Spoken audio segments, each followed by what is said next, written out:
সবাইকে শুনো, খিদা বাজে তো খাতে দেবো। দেখ আমাদের খাওয়া আছে, ভাত আছে। সবাইকে একটা করে কি খায়?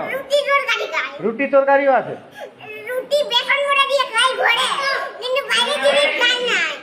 বাইরের জিনিস খাওয়া নাই?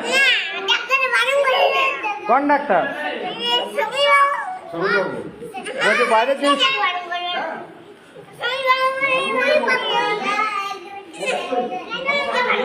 হ্যাঁ, স্বামীর বাবু বারণ করেছে, তাহলে তুমি ঘরলে আমি আনা করেছি, তোমার বাবাকে বলে আনা করেছি খাবার। হ্যাঁ, তুমি এখানে খাবে? কেন খাবে না? তুমি বলছো ভোক লাগছে।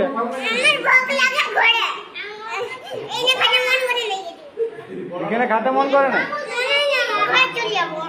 না, ঘর যাও না, বসে।